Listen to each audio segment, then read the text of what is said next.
Hi guys, welcome back to my another podcast.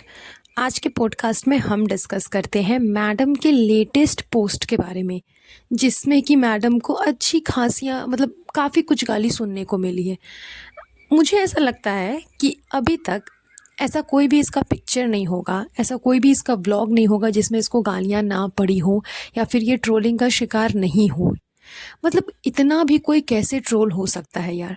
तो जाहिर सी बात है कि तुम्हारे अंदर वो बुराई है, तुम्हारे अंदर वो कमियां हैं, तुम्हारी अंदर की जो क्वालिटीज़ है या फिर डिसक्वालिटीज़ बोल लो, जो कुछ भी है उसकी वजह से ही तुम ट्रोल होती हो। क्योंकि कोई भी इंसान एक इंसान तो नहीं ना है जो इसको ट्रोल करता है। बहुत सारे 140 करोड़ की आबादी है, उसमें काफ़ी सारे जो लोग हैं ना वो इसको ट्रोल करते हैं। तो हर इंसान तो गलत नहीं हो सकता। इसका मतलब कि मैडम के अंदर ही कुछ गलतियां हैं। हर इंसान का देखिए नज़रिया अलग अलग होता है, हर इंसान एक जैसा नहीं सोच सकता, लेकिन अलग अलग सोच वाले इंसान भी इसको ट्रोल करते हैं। तो मैडम के अंदर की जो चीज़ें हैं, जो जनाब बोलते हैं ना चीज़ें चीज़ें वही चीज़ें, मैडम के अंदर की जो चीज़ें हैं ना उसी में कुछ खराबियां हैं जिसकी वजह से ये हमेशा ट्रोल होती है। अभी जैसा कि मैं बोल रही थी इसके पोस्ट के बारे में, इसका जो लेटेस्ट अभी एक पोस्ट आया है उसमें मैडम ने ब्लैक और पिंक कलर का सूट पहना है, मतलब प्रॉपर ब्लैक कलर का सूट है और उसमें पिंक लेस लगाया हुआ है। एंड उसको मतलब उसमें ब्लैक कलर की जूती है मैडम की, उसके साथ बेकार से पोज मारे हैं और मार करके पोस्ट अपलोड किया।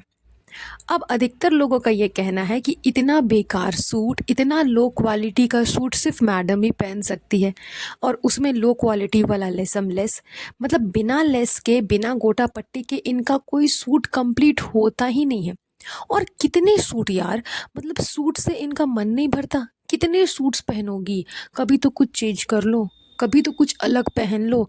ऊपर से एक जो वाहियात जाहिल गवार वाला जो इन्होंने अपना एक नया रूप आजमाया है कि ये हाथ में गार्डर पहन करके आ जाती। मतलब रबर बैंड भी कोई हाथ में पहनता है? कहीं से भी कुछ भी उठा लो, उसको कहीं भी पहन लो और उसे फैशन बना लो। ऐसा तो नहीं है ना कि तुम सेलिब्रिटी हो, तुम्हारे बहुत लोग ऐसे चाहने वाले हैं, तो तुम कुछ भी करोगी तो वो एक तुम्हारा नया फैशन बन जाएगा।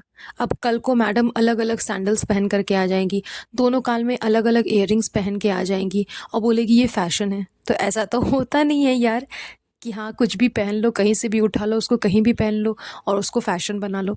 जो चीज़ जहाँ की है वो वहीं यूज़ करनी है ना। अब चप्पल आप माथे पे तो पहन नहीं सकते, बिंदी आप पैर पे लगा तो नहीं सकते। अब कल को आप ऐसा करोगे, बोलोगे ये फैशन है, तो ऐसा तो नहीं होता। तो मैडम मुझे समझ नहीं आता कि ये जाहिल गवार वाली ये जो इसकी हरकत है कि गार्डर को, हेयर बैंड को, रबर बैंड को ये अपने हाथों में बांध लेती है और सोचती है कि एक नया फैशन है, चलो मैं ये एक फैशन प्रेजेंट कर रही हूँ लोगों को। ये इसने कहाँ से सीखा, मतलब किस गवार ने इसको ये चीज़ सिखाई? ऊपर से लेसम लेस के अलावा कोई सूट इसके पास में है ही नहीं। आई थिंक डीकेआई जो है ना वो इसी वजह से बंद हो गया है। बहुत लोग तो ये भी बोल रहे हैं कि रिपोर्ट करो, डीकेआई कलेक्शन में बहुत ही लो क्वालिटी के कपड़े हैं। और अब तो मुझको लगता है कि सारे कपड़े सड़ भी चुके होंगे, क्योंकि अच्छा खासा इसने कलेक्शन क्रिएट करके रखा हुआ था अपने एक छोटे से कोई रूम में जहाँ पे ठूस ठूस करके कपड़े इसने भरे हुए थे। और उन सभी कपड़ों पे मुझे लगता है अच्छे खासे धूल मिट्टी सब पड़ चुके होंगे। वैसे खैर जनाब ने अभी लेटेस्ट एक अपडेट दिया है कि बहुत जल्द डीकेआई कलेक्शन वापस से आने वाला है। उसमें नया फिर से कोई प्रोडक्ट जो है, नए टाइप के सूट्स, नए टाइप के अलग अलग टाइप के क्लोथ्स, मतलब वो सब कुछ नया जो उसका आप बोल सकते हो कि स्टॉक जो है ना वो नया आने वाला है। एंड पुराने जो स्टॉक है पता नहीं उसका क्या हुआ। तो खैर इस बार जो है ना वो दिल्ली से, इनके जो दिल्ली में बहुत बड़ा मार्केट है वहाँ से इनका सामान आने वाला है। क्योंकि जब ये लोग कश्मीर से वापस आ रहे थे उस टाइम पे भी इन लोगों ने बोला था कि हम जा रहे हैं और डीकेआई से रिलेटेड कुछ काम है। तो जाहिर सी बात है कि इस बार दिल्ली के सस्ते सस्ते कपड़े में मैडम लेसम लेस लगाएंगी और उसको ट्रिपल फोर्थ दाम में बेच देगी, क्योंकि इसका यही काम है। हमेशा से सस्ता कपड़ा उठाना, ज़मीर भाई से उसमें लेस लगवाना और उसको फिर महंगे दाम में बेच देना। अगर डीकेआई कलेक्शन इतना ही अच्छा था मैडम, तो इस बार ईद पे आप लोगों ने वो क्यों नहीं पहना? मैंने तो ईद का जो पॉडकास्ट बनाया था उसमें भी ये बात बोली थी कि वापस से भगवान कलेक्शन जाने की क्या ज़रूरत है, वापस से ज़मीर भाई के पास जाने की क्या ज़रूरत है? आपके डीकेआई कलेक्शन में इतने अच्छे अच्छे सूट्स थे according to madam and according to जनाब, या फिर पूरी इब्राहिम फैमिली ही बोल लो कि इनके अकॉर्डिंग डीकेआई कलेक्शन में बहुत अच्छे सूट्स थे, बहुत अच्छे ड्रेसेस थे, बहुत बढ़िया था सब कुछ। तो फिर ईद के इतने बड़े फेस्टिवल पे आप लोगों ने वही क्यों नहीं पहना? घर के हर एक मेंबर अगर एक एक भी सूट्स परचेस करते, एक एक क्या, ये तो तीन तीन चार चार नए नए क्लोथ्स परचेस करते हैं ईद में, तो अगर दो दो तीन तीन नए नए क्लोथ्स भी अगर आप परचेस करते तो भी अच्छा खासा सेलिंग हो जाता मैडम का, पैसे भी आ जाते और जो स्टॉक है वो भी निकल जाता। लेकिन नहीं, क्योंकि इनको खुद को इनके कपड़े पसंद नहीं आ रहे। जैसा कलेक्शन इन लोगों ने रखा है डीकेआई में, इनको खुद को पसंद नहीं आ रहा। इस वजह से किसी ने भी ईद पे एक भी ड्रेस डीकेआई कलेक्शन का नहीं पहना। सिर्फ ईद में क्यों, किसी फेस्टिवल में मैंने नहीं देखा। अभी लास्ट सुटारा बेगम का बर्थडे सेलिब्रेशन हुआ था, उस पर भी उन्होंने डीकेआई कलेक्शन का कुछ नहीं पहना। अभी पापा का इनका बर्थडे हुआ था, उस पर भी किसी ने कुछ नहीं पहना। इवन यहाँ मैडम ने भी अभी जो सूट्स पहना है वो भी डीकेआई कलेक्शन का नहीं है, उससे भी रद्दी है, उससे भी बेकार है।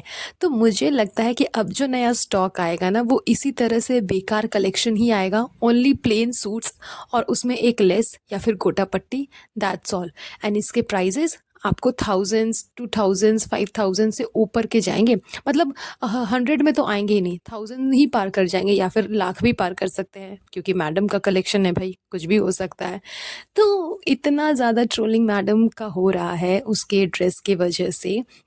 एंड ज़ाहिर सी बात है, जितना मैडम दिखाती है ना कि वो बहुत ज़्यादा सेंसिबल है, बहुत नॉलेज है घर के डिज़ाइन करवाने का, कपड़ों के डिज़ाइन करवाने का, तो वो तो खैर साफ नज़र आ गया। इसमें तो मैं हमेशा बोलूँगी, मैं पहले भी बोल चुकी हूँ कि इस मामले में, घर के डेकोरेशन के मामले में, घर के इंटीरियर के मामले में चबूतरा ने खैर बाजी मार ली। उसने अपने रेस्टोरेंट का भी जो इंटीरियर करवाया है बहुत अच्छा है, सारा डेकोरेशन जो करवाया है रेस्टोरेंट में वो भी बहुत अच्छा है। एंड उससे ज़्यादा अच्छा तो उसने अपने घर के डेकोरेशंस करवाए हैं।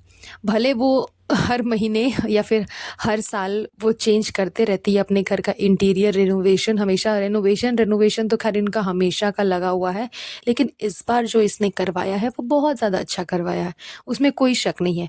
एंड मैडम से लाख गुना अच्छा कराया, ये नहीं कि सिर्फ वाइट पे गोल्डन का पट्टी मार दिया, घर पे भी मैडम को गोटा पट्टी के अलावा कुछ नज़र नहीं आया। वाइट वाइट दीवार पे और गोल्डन गोल्डन गोटा पट्टी मार करके मैडम ने पूरे घर को सजा दिया, बस वही किया है। और एक जो रूम मैडम ने थोड़ा अच्छा सजाने की कोशिश की, उसमें भी नेवी ब्लू कलर का पेंट करवाया है। मतलब यार, कहीं से भी लगता नहीं है कि मैडम पढ़ी लिखी है, सेंसिबल है, नॉलेजेबल है, इसको थोड़ा बहुत भी नॉलेज है, कुछ भी नहीं। सिर्फ डिंग हाँकने दो, सिर्फ बकवास करने दे दो, सिर्फ अपनी वाहवाही करवाने दे दो, मुझे सब आता है, मुझे कपड़े भी कलेक्शन करने आते हैं, मैं सूट भी सिलना चाहती हूँ, मैं खाना भी बनाना चाहती हूँ, मैं सब कुछ करना चाहती हूँ, और आता जाता कुछ भी नहीं, ठेंगा, नील बटा सन्नाटा, कुछ भी नहीं आता मैडम को।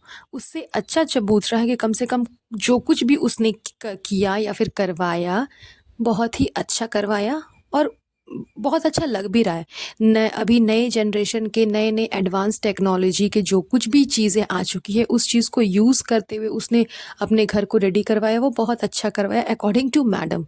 मैडम की कपड़ों की जो सेंस थी वो तो खैर चबूतरा के वेडिंग में ही समझ आ गई, और बची कुछ जो थोड़ी बहुत थी वो डीकेआई कलेक्शन से समझ आ गई। तो खैर मैडम की धज्जी उड़ना लाजमी है, उसमें कोई दो राह नहीं है, क्योंकि उनकी हरकतें ही ऐसी है और अपनी हरकतों की वजह से ही ट्रोल वो होती है। इसमें लोगों का या फिर जनता का कोई कसूर नहीं है अकॉर्डिंग टू मी। और अकॉर्डिंग टू मी क्या, सबको यही लगता है कि इसमें लोगों का कोई कसूर नहीं, मैडम की हरकतें ही ऐसी हैं कि वो ट्रोल होती हैं। That's all. चलिए मैडम के पोस्ट पे आज का ये पॉडकास्ट यहीं पर हम एंड करते हैं। बहुत जल्द मिलूंगी आप लोगों से नए पॉडकास्ट पे।